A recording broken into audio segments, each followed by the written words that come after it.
Hello friends, welcome to dude aptitude channel. આજે આપણે ગુજરાતી વ્યાકરણનો એક નવો ટોપિક જોવાના છીએ, જેનું નામ છે કર્તરી, કર્મણી અને ભાવે વાક્ય રચના। આ વિડીયોની અંદર કર્તરી, કર્મણી અને ભાવે વાક્ય રચના ઉપરાંત પ્રેરક અને પુનઃ પ્રેરક વાક્ય રચનાની પણ વાત કરવામાં આવી છે અને ડિટેલની અંદર આ વિડીયોની અંદર સમજૂતી આપવામાં આવશે। આ ઉપરાંત આ વિડીયોના એન્ડની અંદર અગાઉની પરીક્ષાની અંદર પૂછાયેલા કર્તરી, કર્મણી અને ભાવે વાક્ય રચનાના અમુક એક્ઝામ્પલ લીધેલા છે અને એક શોર્ટકટ ટ્રીક એ હું સમજાવવાનો છું આ વિડીયોના એન્ડની અંદર।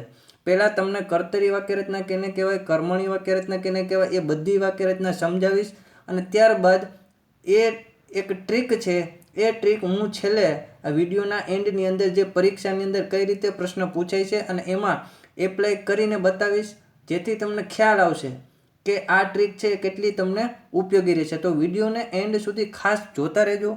તો ચાલો આપણે આ વિડીયોને શરૂ કરીએ। તો આપણે સૌથી પહેલાં કર્તરી વાક્ય રચના કેને કહેવાય એ સમજી લઈએ। જે વાક્યમાં કર્તાની એટલે કે ક્રિયા કરનારની મુખ્યતા હોય તે અને વાક્યમાં કર્તાની સક્રિયતા બતાવી હોય તે વાક્ય કર્તરી વાક્ય કહેવાય। એટલે કે કોઈ પણ વાક્ય આપેલું હોય એમાં કર્તાની પ્રધાનતા એટલે કે કર્તાની મુખ્યતા હોય તો એ વાક્યને કેવું કહેવાય, કર્તરી વાક્ય રચના કહેવાય। કર્તાની જોડે મૂકેલા થી, વડે, દ્વારા, તરફથી જેવા અનુક કે નામયોગી કાઢી નાખવાના। એટલે કે કર્તાની સાથે થી, વડે, દ્વારા, તરફથી, થી, વડે, દ્વારા, તરફથી જેવા અનુક કે નામયોગી હોય તો એને આપણે કાઢી નાખશું। અને કર્તરી વાક્ય રચના પ્રમાણે ક્રિયાપદનું રૂપ પણ બદલવું। આપણે જોઈએ કે કયા કયા રૂપ બદલવાના। તો કે મનેનું શું કરશું, તો કે હું કરીશ, મારાથીનું મેં, અમારાથી તો અમે, તારાથી તો તું, તમારાથી તો તમે। એટલે કે કોઈ પણ વાક્યની અંદર મને શબ્દ આપ્યો હોય તો એનું આપણે કર્તરીમાં શું કરશું, હું કરું, પછી મારાથી હોય તો મેં કરશું, અમારાથી હોય તો અમે, તારાથી હોય તો તું અને તમારાથી હોય તો તમે। ટૂંકમાં આ પ્રકારના ફેરફારો આપણે કર્તરી વાક્ય રચનાની અંદર કરશું। હવે ઉદાહરણ જોઈએ તો કે મેં ટિકિટ આપી નહીં। તો અહીં તમે જોઈ શકો છો કે મેં એ કેવું છે તો કે કર્તરી છે। અમે રડી પડ્યા। ત્યારબાદ ત્રીજું છે હું રોજ બહાર ગામ જાઉં છું।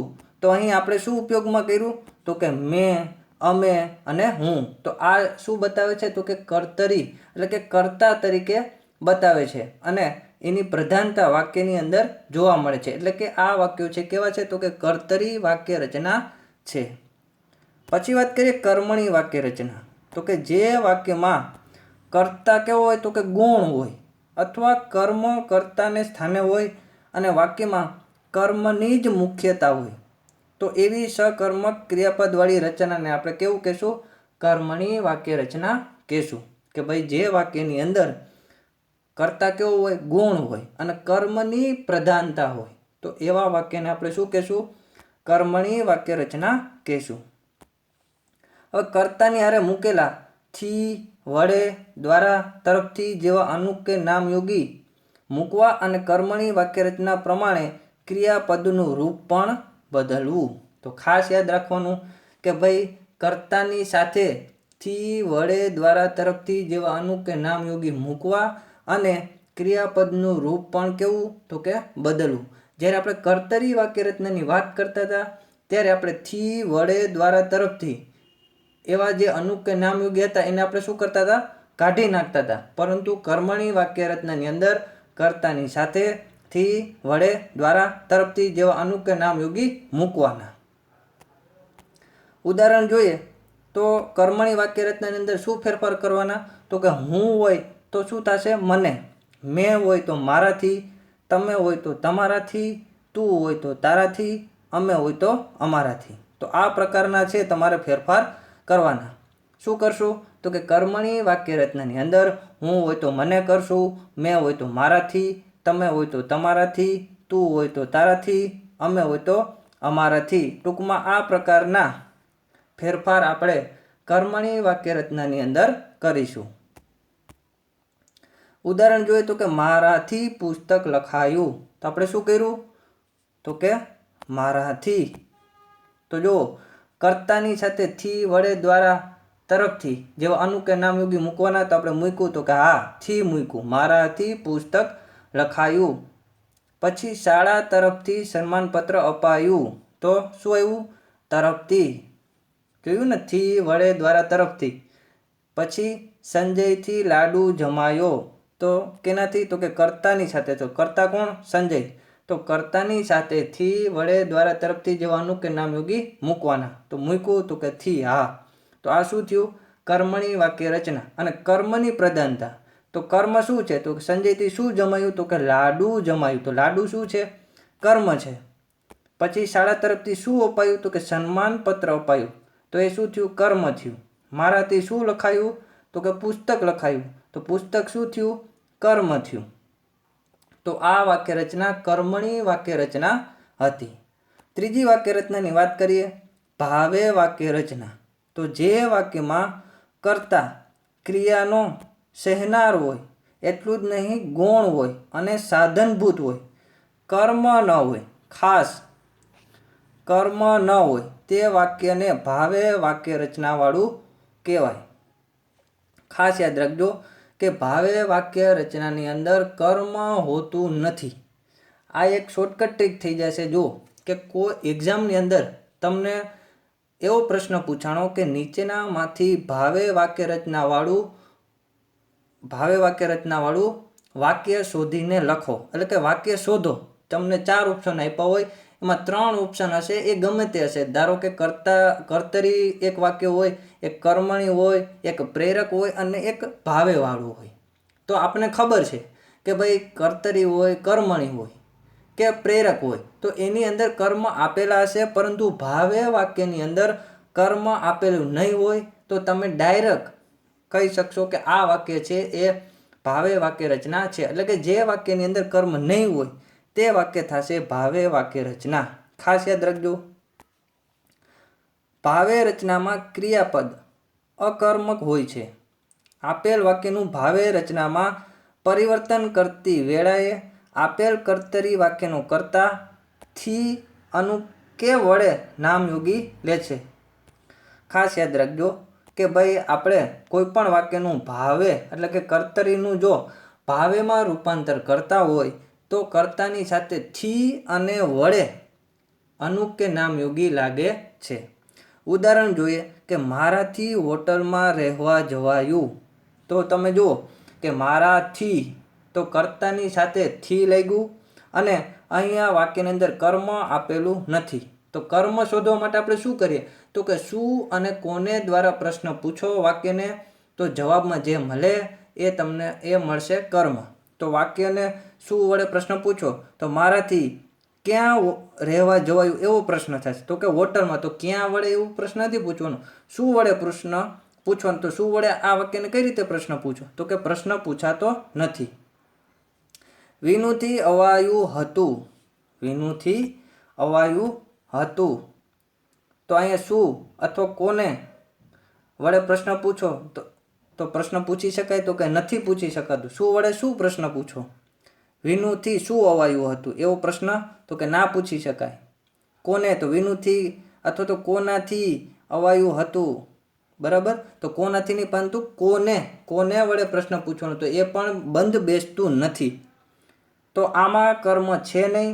ત્યારબાદ જુઓ કે કર્તાની સાથે થી, બરાબર, થી અનુગ લાગેલો છે, માટે થશે ભાવે વાક્ય રચના. કર્મ આપેલું નથી, કર્તાની સાથે થી અથવા વડે નામયોગી હોય તો જ ભાવે વાક્ય રચના થશે.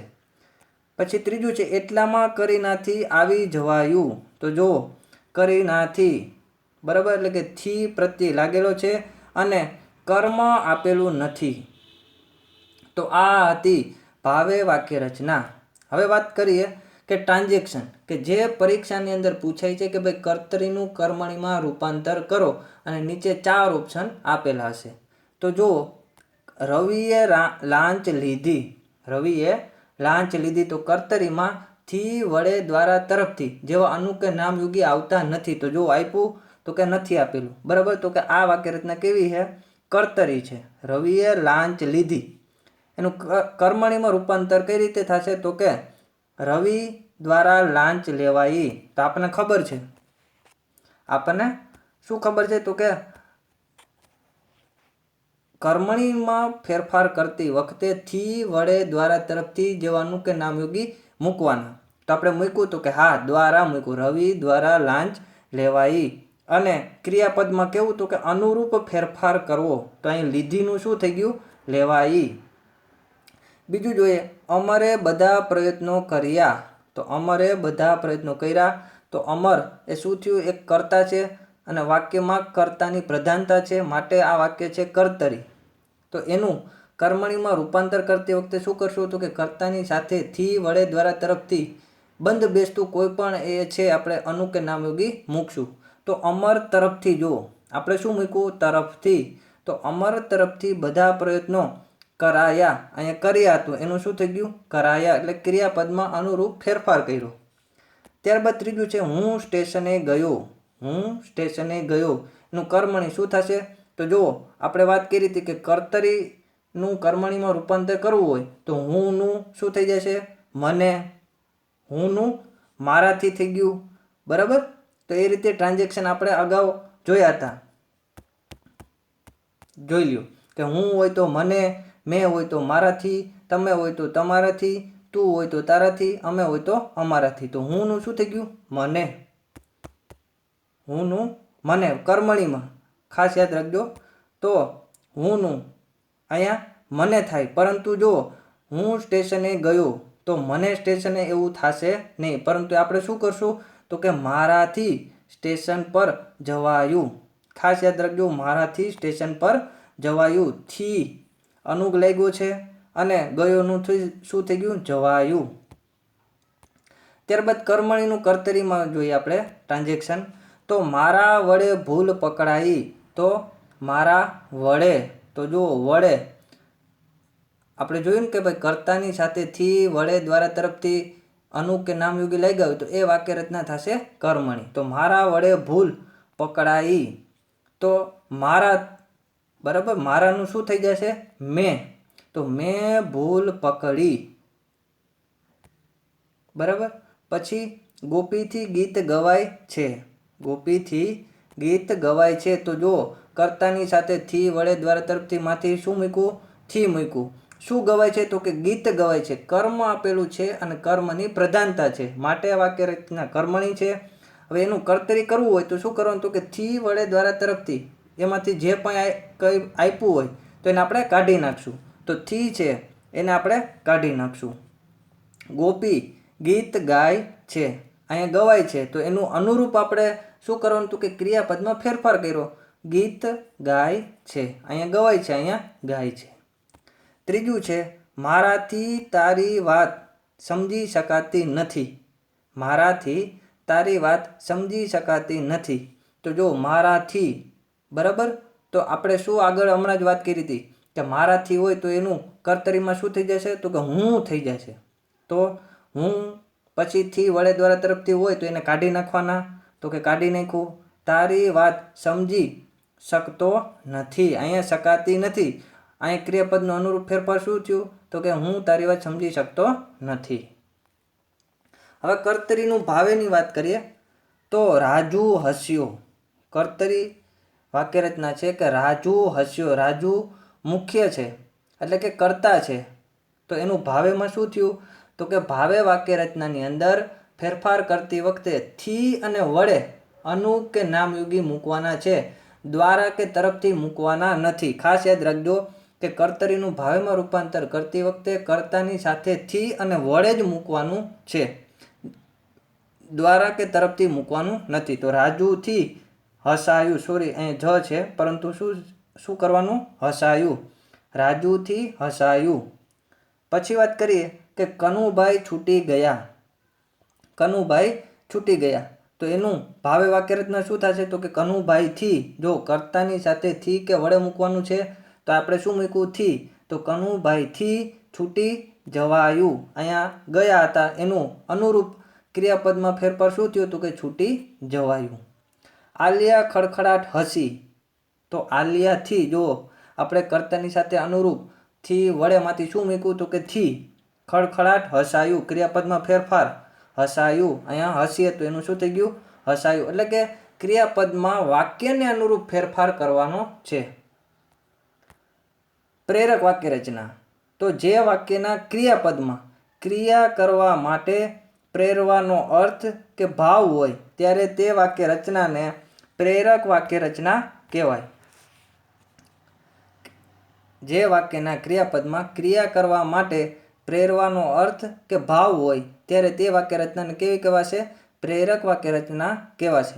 સાદી વાક્ય રચનામાં કર્તા પોતે જ ક્રિયા કરે છે, જ્યારે પ્રેરક વાક્ય રચનામાં કર્તા અન્ય દ્વારા ક્રિયા કરાવે છે, અર્થાત અન્યને ક્રિયા કરવાની પ્રેરણા આપે છે. તો આવી વાક્ય રચનાને પ્રેરક વાક્ય રચના કહેવાય. અર્થાત કોઈ વ્યક્તિ બીજા પાસે કામ કરાવે છે તો એને શું કહેવાશે?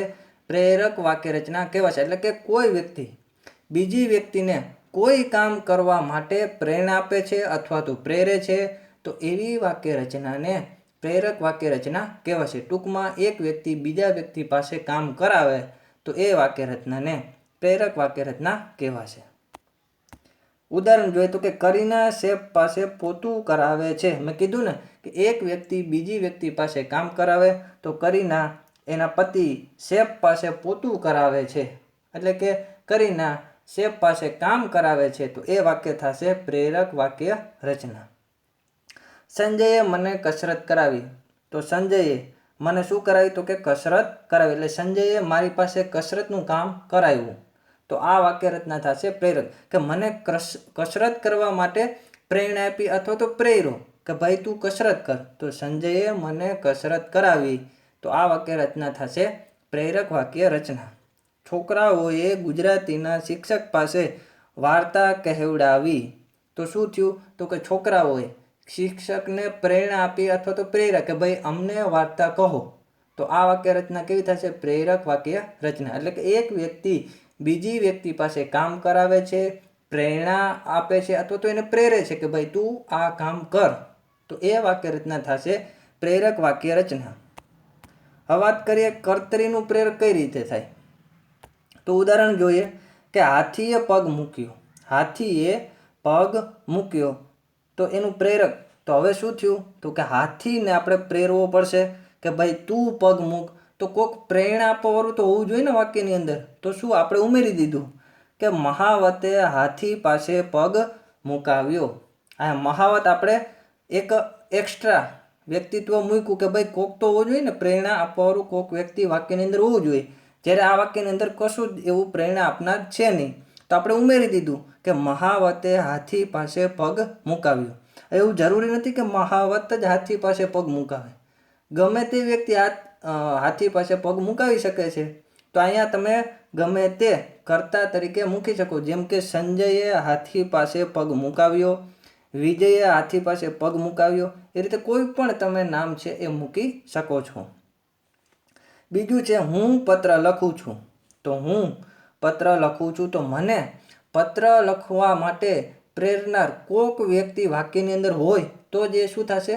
પ્રેરક વાક્ય રચના થશે. મને પ્રેરવા કોક વ્યક્તિ તો હોવો જોઈએ ને વાક્યમાં. તો આપણે શું મૂક્યું? શિક્ષક મને પત્ર લખાવે છે. તો આપણે શું મૂક્યું? શિક્ષક. તો મને પ્રેરણાર કોણ હતો તો કે શિક્ષક.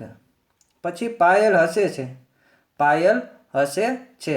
તો પાયલને હસાવનાર કોક વ્યક્તિ કે કોક કરતા તો હોવો જોઈએ ને વાક્યમાં. તો જ એ કેવું થશે? પ્રેરક થશે. તો આપણે શું મૂક્યું તો કે સંજય પાયલને હસાવે છે.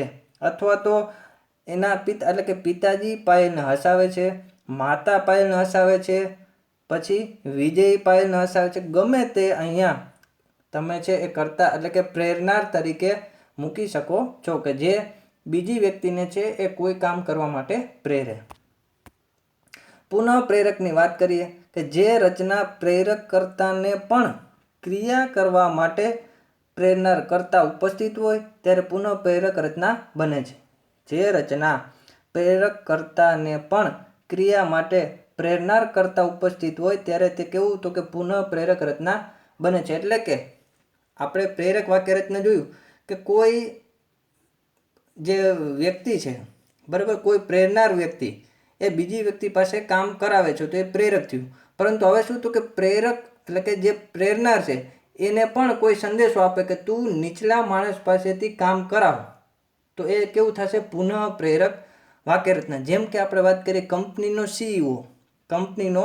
CEO એ એના નીચેના મેનેજરને ઓર્ડર આપે છે કે તમે તમારા એમ્પ્લોય પાસે આ કામ કરાવો, તો એ શું થશે, પુનઃ પ્રેરક થશે.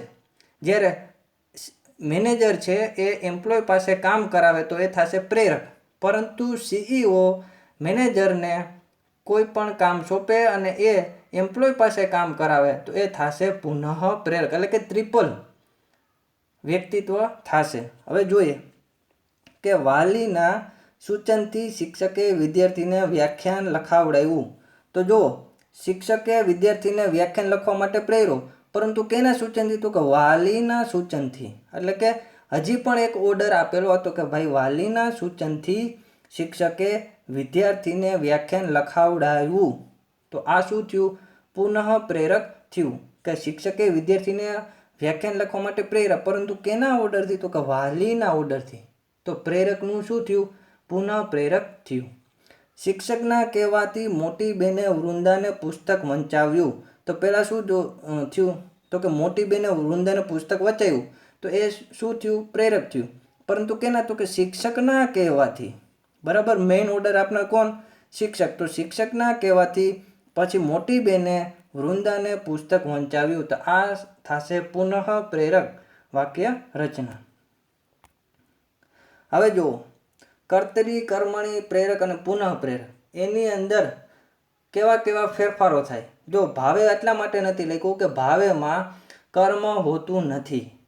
બરાબર, તો જો કર્તરી વાક્યમાં કેવું લખ્યો હોય તો કર્મણીમાં લખાયો થશે, પ્રેરકમાં લખાવ્યો થશે, પુનઃ પ્રેરકમાં લખાવડાવ્યો એવું થશે. હવે ઉદાહરણ જુઓ કે મેં પત્ર લખ્યો, એ કેવું વાક્ય, તો કે કર્તરી છે. મેં પત્ર લખ્યો, તો મેંનું શું થઈ જશે, મારાથી. તો મારાથી પત્ર લખાયો, જુઓ ક્રિયાપદમાં ફેરફાર થઈ ગયો. પછી હવે કોઈ મને પ્રેરે છે, તો સંજયે મને પત્ર લખાવ્યો, તો શું થયું, પ્રેરક થયું કે ભાઈ સંજયે મને પત્ર લખવા માટે પ્રેર્યો, તો સંજયે મારી પાસે પત્ર લખાવ્યો. હવે પુનઃ પ્રેરક, તો શિક્ષકના કહેવાથી સંજયે મારી પાસે પત્ર લખાવડાવ્યો, તો આ શું થયું, પુનઃ પ્રેરક. તો ખાસ યાદ રાખજો કેવા કેવા ટ્રાન્ઝેક્શન થાય છે. હવે જે શોર્ટકટની વાત હતી એ શોર્ટકટ ઉપર હવે આપણે આવીએ છીએ. તો એના માટે પહેલાં વર્તમાનકાળ, ભૂતકાળ અને ભવિષ્યકાળ એ 3 કાળ ખાલી સમજવાના છે. એટલે તમારે શોર્ટકટ ટ્રીક એકદમ 1 માર્ક અપાવશે ગેરંટી છે. તો જુઓ પહેલાં કે જો કોઈ પણ હકારાત્મક વાક્યની પાછળ છે, છું, છીએ અને છો જેવા પ્રત્યય આવેલા હોય અને નકારાત્મક વાક્યની પાછળ નથી પ્રત્યય આવેલો હોય તો તે વાક્ય વર્તમાન કાળનું સમજવું. એટલે કે કોઈ વાક્ય આપેલું હોય અને એ વાક્યની પાછળ છે, છું, છીએ અને છો પ્રત્યય આવેલા હોય તે વર્તમાન કાળ સમજવું, અને નકારની અંદર નથી આપેલું હોય તો પણ એ કેવું વર્તમાન કાળ સમજવું. ઉદાહરણ જોઈ લો ફટાફટ કે હું દરરોજ ક્રિકેટ રમું છું, તો વાક્યની પાછળ છું પ્રત્યય એવો તો શું ગણશું, વર્તમાન કાળ. તે દરરોજ નિશાળે જતો નથી, તો આ વાક્ય કેવું વર્તમાન કાળ જ છે. ભલે છે, છું, છીએ નથી, બરાબર, છે, છું, છીએ, છો પ્રત્યય નથી, પરંતુ નથી એ શું છે, નકાર છે. તો વર્તમાન કાળ તો છે જ, પરંતુ વાક્ય કેવું નકાર છે. એટલે આ એક કેવું વાક્ય થશે, વર્તમાન કાળનું જ છે. તો ખાસ સમજી લેજો કે છે, છું, છીએ, છો વાક્યના અંતની અંદર આપેલા હોય તો વાક્ય વર્તમાન કાળનું સમજવું, અને નથી વાક્યની અંતે આપેલું હોય તો પણ એ વાક્ય કેવું, તો કે નકાર વર્તમાન કાળનું જ સમજવું. ભૂતકાળની વાત કરીએ તો ક્રિયાપદનું ભૂતકાળનું રૂપ મૂકી અટકી જવું, સોરી અહીંયા અટલી થઈ ગયું, પરંતુ અટકી જવું. ક્રિયાપદનું ભૂતકાળનું રૂપ મૂકી અટકી જવું, પાછળ કોઈ જ ફેરફાર નહીં.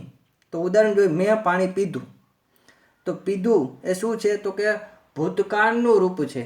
મારાથી પાણી પીવાશે, તો પીવાશે એ કેવું થઈ ગયું, ભવિષ્યનું રૂપ થયું. એ જ રીતે મેં પાણી પીધું તો ભૂતકાળનું રૂપ છે. જો પાછળ કશું જ લખ્યું નથી કે મેં પાણી પીધું હતું, મેં પાણી પીધું છે એવું કશું જ નથી. મેં પાણી પીધું, બસ અટકી ગયા. તો એ શું થયું? ભૂતકાળનું રૂપ થયું. તે નિશાળે ગયો, તો તે નિશાળે ગયો. તો આ શું થયું? ભૂતકાળનું રૂપ છે. મેં પત્ર લખ્યો, બરાબર, મેં પત્ર લખ્યો, ભૂતકાળનું રૂપ, અટકી ગયા. મેં પત્ર લખ્યો છે, તો એ શું થયું? વર્તમાન કાળ થયું. હું પત્ર લખીશ, તો શું થયું? ભવિષ્યકાળ થયું. પરંતુ મેં પત્ર લખ્યો, તો શું થયું? ભૂતકાળનું રૂપ થયું. તો આ વાક્ય રચના હતી ભૂતકાળની. ભવિષ્યકાળની વાત કરીએ તો ક્રિયાપદનું ભવિષ્યકાળનું રૂપ મૂકી અટકી જવું, પાછળ કોઈ જ ફેરફાર નહીં. સનું રૂપ ખાસ યાદ રાખજો કે સનું રૂપ આવે એટલે ભવિષ્યકાળ સમજવો. ઉદાહરણ જુઓ કે તે ક્રિકેટ રમશે, સ આવ્યો, ભવિષ્યકાળ. તે ક્રિકેટ રમ્યો, તો ભૂતકાળ. તે ક્રિકેટ રમે છે, તો વર્તમાન કાળ. ટૂંકમાં વર્તમાન, ભૂતકાળ અને ભવિષ્યકાળ તમને વાક્યમાં ઓળખતા આવડતા હોવા જોઈએ. એટલા માટે હું આ વાત કરું છું. તે નિશાળે જશે, તો સ આવ્યો, ભવિષ્યકાળ. હું કાલે ફરવા જઈશ, તો સ આવ્યો, ભવિષ્યકાળ. તો ફરી એકવાર જુઓ કે તે ક્રિકેટ રમ્યો, તો રમ્યો શું થયું? આપણે કોઈ પણ ભૂતકાળનું રૂપ મૂકીને અટકી ગયા તો ભૂતકાળનું રૂપ થશે. તે ક્રિકેટ રમે છે, તો છે, છું, છે આવી ગયું, તો એ વર્તમાન કાળ થશે. તે ક્રિકેટ રમશે, સ વાળું રૂપ આવ્યું, તો ભવિષ્યકાળ થશે. હવે આપણે ટ્રીક એપ્લાય કરશું કે વાક્યનો ફેરફાર કરતી વખતે કાળ બદલવો નહીં. આ મોટામાં મોટી ટ્રીક છે, ખાસ યાદ રાખજો કે વાક્યનો ફેરફાર કરતી વખતે કાળ બદલવાનો નથી. જે હમણાં મેં કાળ બતાવ્યા કે ભાઈ વર્તમાન કાળનું વાક્ય હોય તો વર્તમાન કાળમાં જ જવાબ આવશે. ભૂતકાળનું વાક્ય હશે તો ભૂતકાળમાં જ જવાબ આવશે. અને ભવિષ્યકાળનું વાક્ય હશે તો ભવિષ્યકાળમાં જ જવાબ આવશે. કાળ બદલવાનો નથી. વર્તમાન કાળનું ભવિષ્ય નથી કરવાનું, કે ભૂતકાળનું ભવિષ્ય નથી કરવાનું, કે ભવિષ્યનું વર્તમાન નથી કરવાનું. જે કાળમાં વાક્ય આપેલું હશે એ જ કાળમાં એનો જવાબ આપવાનો છે. ઉદાહરણ જુઓ. હવે અહીં જે કંઈ મેં એક્ઝામ્પલ આપ્યા છે એ અગાઉની પરીક્ષાની અંદર પૂછાઈ ગયેલા છે. તમે જૂના પેપર સોલ્વ કરતા હશો તો આ વાક્ય તમને ક્યાંક ને ક્યાંક આડું આવશે. 2019ના પેપરની વાત કરું છું. તો નીચે આપેલા વાક્યનો કર્મણી પ્રયોગ જણાવો. સોમાભાઈ સવારે આખા ગામમાં ફરી આવતા. આ એક વાક્ય આપ્યું છે કે સોમાભાઈ સવારે આખા ગામમાં ફરી આવતા. આ વાક્ય આપ્યું. હવે જો પેલું વાક્ય, સોમાભાઈથી સવારે આખા ગામમાં ફરી અવાય છે, તો છે, છું, છીએ, છો એ કયા કાળનું થશે? તો કે વર્તમાન કાળનું. તો વાક્ય વર્તમાન કાળનું આપેલું છે, તો કે નહીં. તો એનો જવાબ વર્તમાન કાળ થશે નહીં, એટલે કે આ જવાબ નહીં આવે. સોમાભાઈથી સવારે આખા ગામમાં ફરી અવાશે, જો સ વાળું રૂપ આવ્યું. તો અહીંયા કોઈ સ વાળું રૂપ છે? આ વાક્ય ભવિષ્યકાળનું છે, તો કે નહીં. તો આ વાક્ય ભવિષ્યકાળનું થશે નહીં. આપણે પહેલાં જ વાત કરી કે કાળ બદલવાનો નથી. વાક્ય જે કાળમાં આપેલું એ જ કાળમાં એનો જવાબ આવવો જોઈએ. તો અહીંયા કંઈ વર્તમાન કાળ નથી આપ્યો કે નથી ભવિષ્યકાળ આપ્યો. સોમાભાઈ સવારે આખા ગામથી ફરે છે આવ્યો, વર્તમાન કાળ, તો કે નહીં થાય. તો જવાબ તમારો ઓટોમેટિક આવી ગયો ડી. હવે આપણે જે કંઈ સમજ્યા એ વસ્તુ આપણે એપ્લાય કરીએ. તો કે પહેલાં શું? તો કે કર્મણીમાં વાક્યને ફેરવવાનું છે. એટલા માટે આપણે ખબર હોવી જોઈએ કે કોઈ પણ વાક્યને કર્મણીમાં ફેરવો તો કર્તાની સાથે થી, વડે, દ્વારા અને તરફથી એમાંથી કોઈ પણ અનુ કે નામ યોગી મૂકવાના. તો કર્તા છે સોમાભાઈ, તો સોમાભાઈની સાથે આપણે શું મૂકશું? થી, વડે, દ્વારા, તરફથી માંથી કોઈ પણ. તો સોમાભાઈથી આપણે થી મૂક્યું. સવારે આખા ગામમાં ફરી અવાતું, તો અહીંયા આવતાનું શું થયું? અવાતું. એટલે કે ક્રિયાપદમાં અનુરૂપ, વાક્યને અનુરૂપ ફેરફાર થયો. બરાબર છે? તો આ હતું પેલો ક્વેશ્ચન. બરાબર કે ભાઈ કાળમાં બદલવાનું નથી, કાળ બદલવાનો નથી. તો છે વર્તમાન કાળ હતું એ જે નહીં આવે. આ ભવિષ્ય હતું નહીં આવે, આ વર્તમાન નહીં આવે. જવાબ આવી ગયો ડી. તો આ એક હતી ટ્રીક.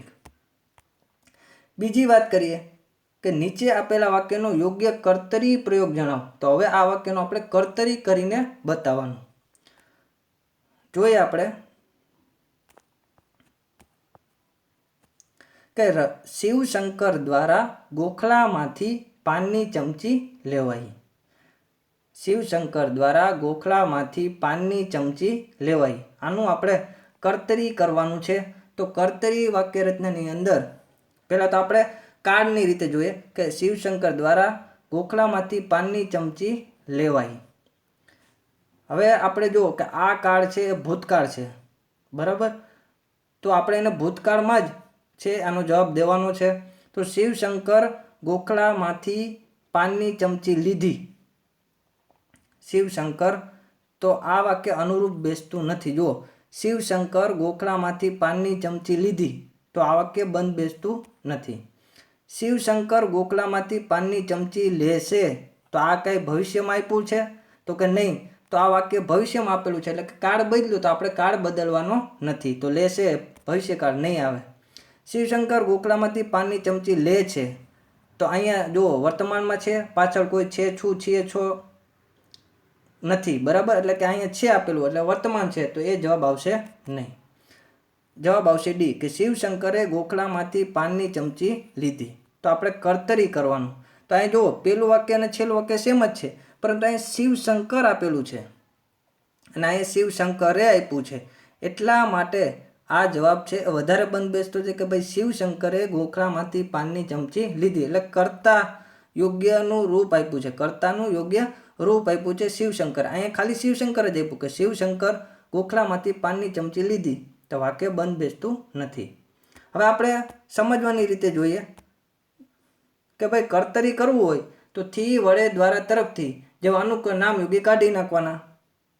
તો જો શિવશંકર દ્વારા, તો દ્વારા છે એ કાઢી નાખવાનું. તો શિવશંકરે ગોખલામાંથી પાનની ચમચી લીધી. તો અહીંયા લેવાઈ નું શું થઈ ગયું? લીધી. એટલે કે ક્રિયાપદમાં યોગ્ય ફેરફાર થયો. ત્રીજું જોઈએ કે યોગ્ય પ્રેરક વાક્ય જણાવો. નીચે આપેલ વાક્યનું યોગ્ય પ્રેરક વાક્ય છે એને આપણે બતાવવાનું છે. કે સુશીલાએ સોયમાં દોરો પરોવ્યો. સુશીલાએ સોયમાં દોરો પરોવ્યો. તો પ્રેરક વાક્ય ક્યારે થશે? તો કે વાક્યની અંદર કોઈ પ્રેરનાર કર્તા છે આપણે ઉમેરશું તો જ એ વાક્ય કેવું થશે? પ્રેરક થશે. એટલે કે સુશીલાને કોઈક પ્રેરનાર છે એ હોવો જોઈએ. તો સુશીલાએ સોયમાં દોરો પરોવી દીધો. જો દીધો, બરાબર. તો એ શું થયું? તો કે ભૂતકાળનું રૂપ થયું. તો અહીંયા શું કહે? ભૂતકાળમાં વાક્ય આપેલું છે તો કે નહીં. તો આ જવાબ આવશે નહીં. અહીંયા છે આપ્યો, તો અહીંયા ક્યાં છે આપ્યો છે?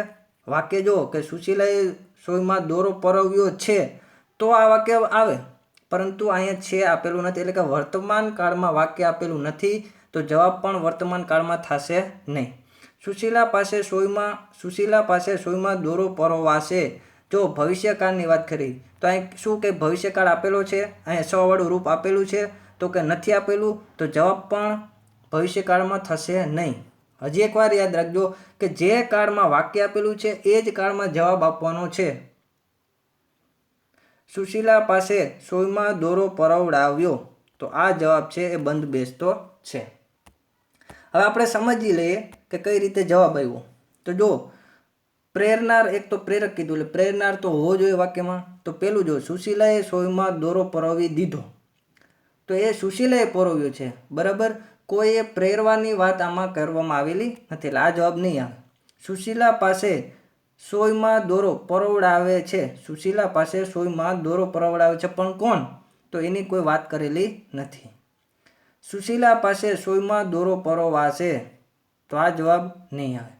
સુશીલા પાસે સોયમાં દોરો પરોવડાવ્યો, તો કે હા, આમાં કોઈક ઇનડાયરેક્ટ કર્તાની વાત કરેલી છે કે ભાઈ કોઈએ સુશીલા પાસે સોયમાં દોરો પરોવડાવ્યો. આ એક ખાલી યાદ રાખશો ને તો પણ આવી જાય. શું કામ? તો જો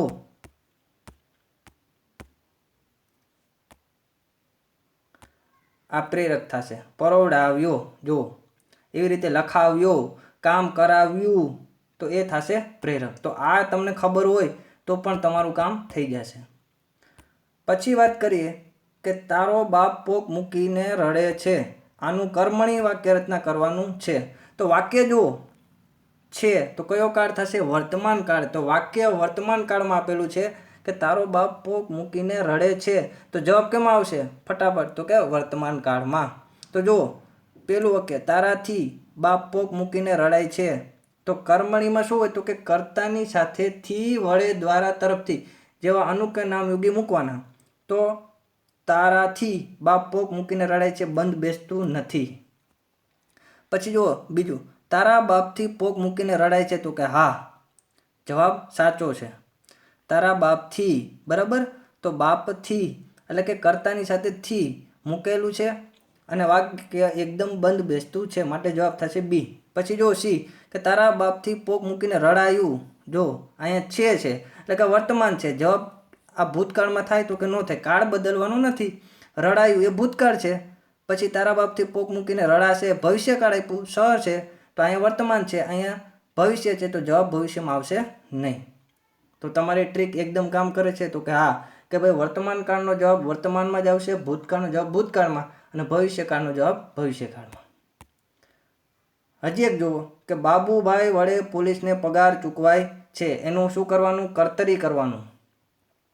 તો જો છે વર્તમાન કાળ સૂચવે, જવાબ કેમ આવશે? વર્તમાન કાળમાં. તો ચૂકવાયો ભૂતકાળ છે, નહીં આવે. ચૂકવાશે ભવિષ્યકાળ છે, નહીં આવે. હવે આ બે વાક્ય છે, બરાબર, કે જેને અંતે છે. જો બેયને અંતે છે અને છે. તો બાબુભાઈ, હવે જો કર્તરી હોય તો એ કર્તાની સાથે થી વડે દ્વારા તરફથી જેવા અનુ કે નામ યોગી શું હોય? કાઢી નાખવાનું. તો બાબુભાઈ દ્વારા, તો જો દ્વારા છે તો આ વાક્ય નહીં આવે, કેમ કે કર્તાની સાથે થી વડે દ્વારા તરફથી તો મૂકવાનું નથી. તો જવાબ આવી ગયો ડી, કે બાબુભાઈ પોલીસને પગાર ચૂકવે છે. એકદમ શોર્ટ ટ્રીક. બે વાક્ય તો જોયા જ નથી કે શું આપ્યું, એ જ નથી જોયું. ખાલી અંત છેલ્લે જે શબ્દ મૂક્યો એનાથી જ ખબર પડી કે આ નહીં આવે. તો આપણે આ જે ટ્રીક છે એ અહીંયા સુધી રાખીએ છીએ. આજનો ટોપિક હતો કર્તરી, કર્મણી અને ભાવે વાક્ય રચના. આપણે અહીંયા સુધી જ આ વિડીયોને રાખીએ છીએ. હજી પણ ગુજરાતી વ્યાકરણ વિશેના વિડીયો આપણે મૂકતા રહીશું. અને આ વિડીયો તમને કેવો લાગ્યો જરૂરથી કોમેન્ટ બોક્સની અંદર કોમેન્ટ કરજો, જેથી હજી પણ મને વિડીયો બનાવવામાં ખબર પડે કે ભાઈ તમને સમજાય કે નથી સમજાતું, મારા વિડીયો ગમે કે નથી ગમતા. તો જરૂરથી કોમેન્ટ બોક્સની અંદર કોમેન્ટ કરજો. અને મારા ગુજરાતી વ્યાકરણના અગાઉના વિડીયો જોવા માટે ડિસ્ક્રિપ્શન બોક્સની અંદર તમને લિંક આપેલી હશે, ત્યાંથી તમે મારા અગાઉના વિડીયો પણ જોઈ શકશો. તો થેન્ક યુ. જય હિન્દ, જય ભારત.